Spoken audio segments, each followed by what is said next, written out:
Cici mah takut nggak diterima itu teh nanti. Atuh maklum Cici teh penyanyi dari kampung. Tuh, Ci, lu tuh nggak usah takut, tenang aja. Contohnya Umi Kalkum itu, Kalkum, mm-mm, kalsum. kalau nggak salah dia dari negara mana, negara Mesir apa negara apa itu. Tapi dia berhasil, lu tuh cuman dites suara lu panjang apa pendek. Pokoknya gue doain, lu pasti lolos. Kang Buluk, Hmm.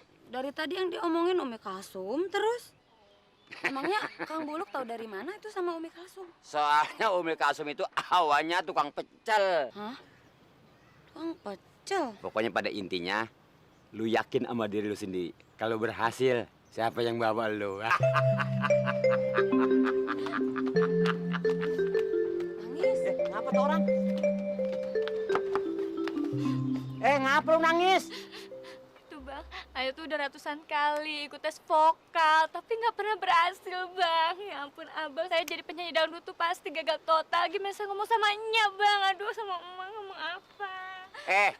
Lu kira gampang jadi penyanyi dangdut? Lu bukan nggak lulus, mungkin suara lu agak sales. Bang, jangan gitu dong, saya kan sales. I'm sorry. Nih, sekarang lu nggak usah nangis. Lu ikut gua. Nih contohnya nih. Kang Buluk Ya, mah bisa Cici aja. Ayunda. Tuh kan, dipanggil kan? Dipanggil. Diam di sini.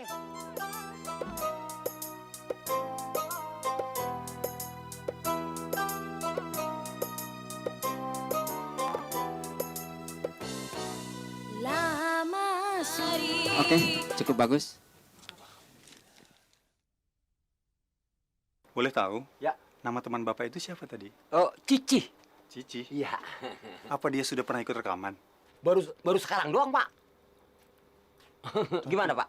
Tapi teknik vokal dan warna suaranya menjanjikan sekali untuk diterima pasar. Yang bener, Pak. Pasar. Jadi si Cici dipasarin, Pak, maksudnya? Bukan dipasarin. Iya, iya. Nanti untuk lebih jelasnya, Iya. kita bicara di kantor saya.